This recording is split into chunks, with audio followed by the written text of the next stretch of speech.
Hi, Bread and Butter by Horsey is a really interesting song and not easy to play on one guitar. You certainly can't get close to the original arrangement. C sharp is what it's basically in, C sharp minor. The keyboard intro has a C sharp minor 9 on the right hand. And the bass line, which can't be played at the same time in this key on a guitar, would be, just so you know. And then the run ends on that note there, on a B sharp. So the chord continues stabbing away, staccato. Then it's joined in by that. Get a James Bond chord. Repeats.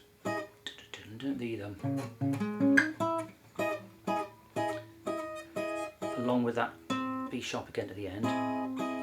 So guitar version could be so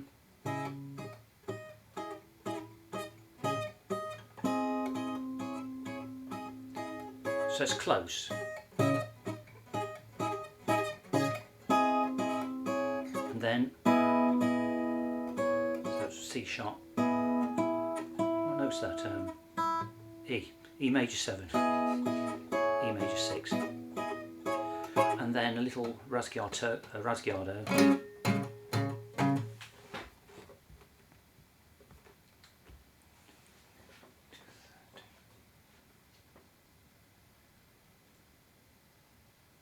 Hi, here are some of the essential bits that you need to know for the guitar so you can play Bread and Butter by Horsey. It's in C sharp, rooted around C sharp, and the first chord is a C sharp minor 9. The right hand of the keyboard is, the left hand is a run that's hard to do at the same time as the right, as that part on the guitar, so I'm not going to try. If I could do it, it would be. So a rough version could be this. Use the C sharp in the bass there. Put as B sharp there. Fret 10 on the D string. Take your third finger or fourth finger off. Repeat. Then becomes a E major 7. And then probably I'd go down here to the C sharp minor. But I play it as a power chord on strings 5, 4 and 3 to keep the power chord rough bareness of the backing while the verse runs on. Practically spoken, isn't it? Pretty much all spoken there. Chorus, C sharp minor, and you can have add 2 as well. D sharp minor, D sharp major 7 with a dominant 7. So D sharp 7. And the original's more like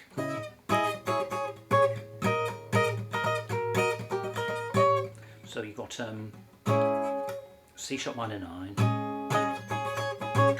D sharp minor, D sharp major, and then add on the dominant, the flat 7, and then back again. And if you happen to have a lot of effects or another person playing a guitar, try and imitate Jacob's effects and do something really wild and out there. But on the guitar, something percussive might convey some of the I was going to say the aggression, yeah I was going to say violence, the aggression of the song, really chop away on it. Same for the next chorus, there's no new material.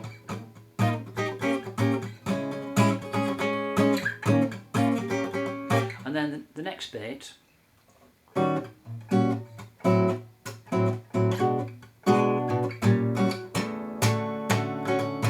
chords are just by name. Got E flat 7 sharp 9 there, and then you go to the same chord, but this time the bass note changes to the dominant, to the 5th rather. I've got a B flat there. There are are other ways of naming this, but so this is purely just so you can find the chords. I hope you can see the shape there. I'll just turn a little bit. Oh, sorry. Next chord is A minor 7 flat 5. Great name, not hard to play though. Slide the chord up a tone, 2 frets, to get to B minor 7 flat 5. Back to the E flat 7 sharp 9, and then over to D major 7. Hopefully you can, again, sorry, I can't forget which way you move the guitar. There's the shape there. Just play that one more time, nice and slow.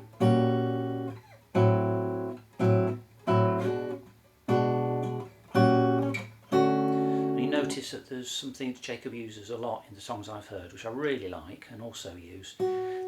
One note which belongs to several chords. So you've got those 3 chords there that all have it in. So you don't particularly have to regard it as a change of key, although it is. You go to D major. And this chord here, by the way, is actually an altered A13. It's an A13 with a flattened 6 or a raised 5th, depending on, like I say, however you want to call it. So that chord there, that A13, which as you can see shares an awful lot of notes with D major 7. If I just raise the 5th there, you can see it's got a diminished 7th feel to it as well, hasn't it? There's a quality in there because the diminished 7th in there. There's plenty of minor 3rds and diminished 5ths in it. But it doesn't matter. Next part, this time it's a C13, no new shape, you've learned the shape. Then it's a B7 augmented 5th, and again, hopefully you can, I've never learned to do the guitar the right way. There we go, I'll get that finger out of the way. So I've got a bar A at 7, make sure that the fret 7 on the D string is clear. I don't bother with the 5th string because it changes the chord quality completely.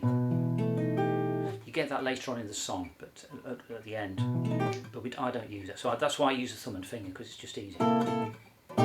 Next chord, B minor 7, flat 5, back up to the. Sorry, yeah, that's right. Back up to the B7 sus org,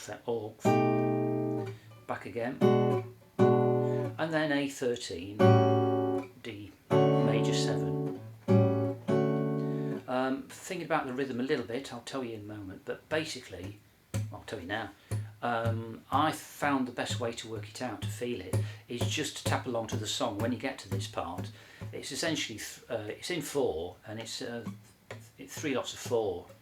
Dun, dun, dun, dun, dun, dun, dun, dun, dun, dun. I'll do that again because I got it wrong. Dun, dun, dun, dun, dun, dun, dun, dun. And just follow along. Learn the chords first would be my recommendation.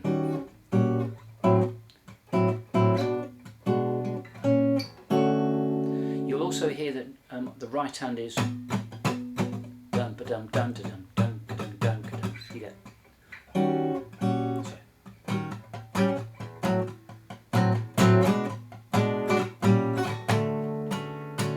Which helps you to keep in time. Same thing for this.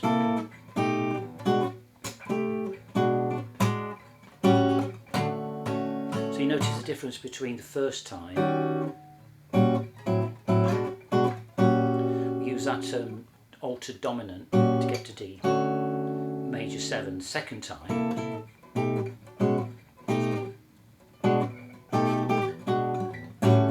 straight up A13. The next thing to know, I was going to try to explain that rhythm, but I really would think although I could write it down, put it and paste it across the screen in notation, it's better, I think it's just better to feel the 4 beats and know whether a chord lands on a beat or after it, and you soon get the idea of it, particularly the ending of. And you will see Jacob making sure he's counting, so he's keeping the beat anyway. But once you've got into it, it just feels like one phrase, and you don't have to think about it too much. No new material until we get after we've had another chorus. We've had a verse in a C sharp minor, then we've got the chorus, so on, and I'll play it here. Not exact, I know.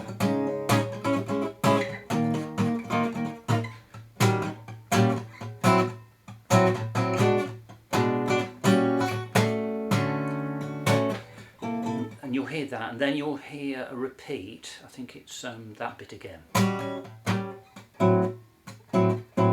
You can see them counting if you look at the live version. And then just for the new idea, we have the previous thing we've already learned. When you get to the B minor 7 flat 5, this is where you play very briefly some semi-quaver triplets. And I think the easiest way to work on this, to get the feel of it, is if you think of the 4 beats, make sure that you've been tapping along to the piece, and then think of each beat in 4s. So as if you're going to do a bow diddly rhythm, which is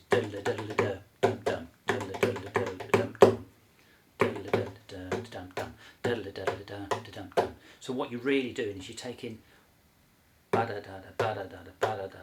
splitting each beat into semi-quavers, into 4, and then you split those evenly into 3s. So let's listen to this. And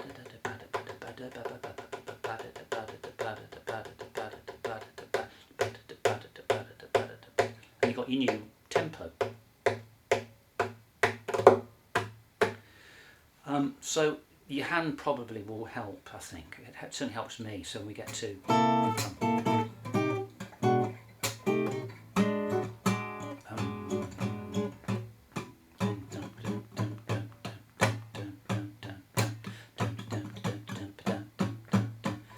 so listen to that little transition over and over, and you'll soon get it.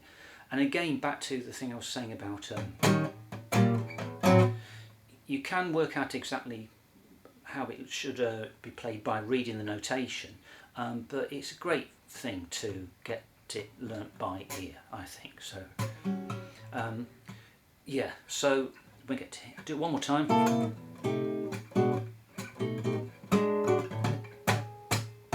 And the chord here, I thought it was an A minor 6, sorry, F minor 7, F minor 6 with an A bass. I think on the track with the video, I think it is, but as far as I can hear and see, I think Jacob's back to playing the sharp 9 chord with the fifth in the bass. And as I said a bit earlier, that's just how it comes across for me on its own. I think of this as an E flat 7 sharp 9. Although once you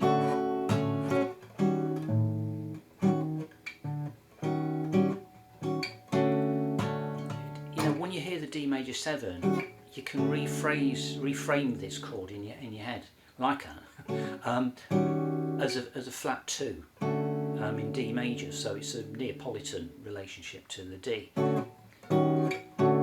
like you get in a lot of jazz, where you have say, well, that, quite literally that, yeah. So instead of going straight from A7, D major 7. You can do that altered chord, so you can have A7, there's the 13th, in it comes, and you can hear that it's so much not the same idea. I think, something I was thinking about yesterday, it's the presence of this diminished 5th and the 7th in the chord, that when you hear, when I hear that, it feels ambiguous, because I can hear it as a dominant 13th, but I can also just hear it as a unit in itself, but it's strongly implying finishing in D, modulating to D. But I also like the fact that he's really ambiguous because of the tritone in it. One other thing, as Vincent Persichetti said around the turn of the century, I'd probably say about 1950 maybe, he brought out a book on 20th century harmony, and one of the most important things he said towards the start was, sorry, there's insects in the garage, any note may follow any other. So in a way, once you've started treating, like Jacob does, a single note as being a pivot around which you can play any chord that involves that note, you don't really have to be thinking all the time in terms of dominant, tonic dominant. But there is quite a bit of that, and when you're playing, you are heading towards tonic dominant territory. And when you're sliding through the progressions, even these, there is a tonic dominant idea lying behind it. But if every note can be followed by any note, well, if you treat either each note as belonging to two different chords, that's one little principle, and any other note can be treated as leading note. So if we've got a note here, say, then let's treat that as a leading note, i.e. the seventh note in the scale. And going up, treat the next note up, a semitone up as a tonic. That can apply anywhere from any note in any chord. So I'll just take, I was going to play a D, wasn't I? There's a D. Let's take that note there and go up a semitone to G major. Let's try this one, the D. Let's take it up a semitone. Treat it as a leading tone, leading note. Go to D flat. Let's see what that sounds like. There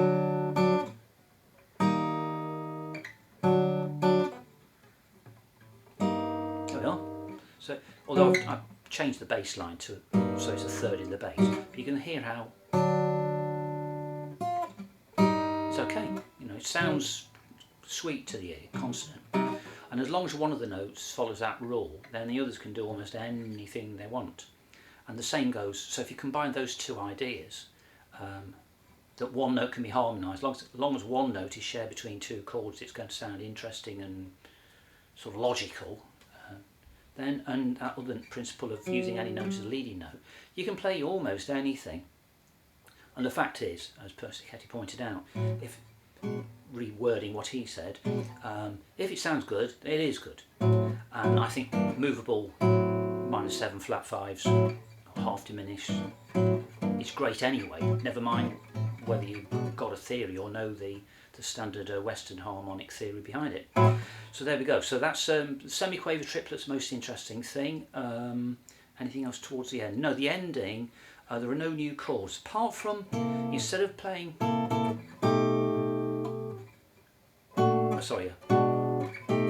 the first chord, that fifth string that I didn't use, I bring it in.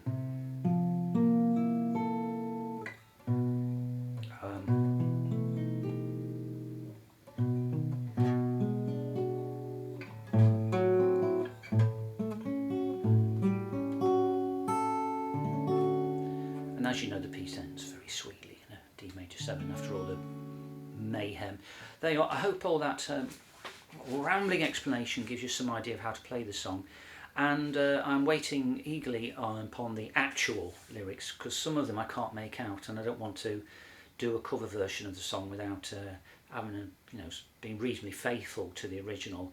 Otherwise I should be making up my own load of rubbish. The song's fine, but my own strange set of lyrics, shall I say. There you go. See ya.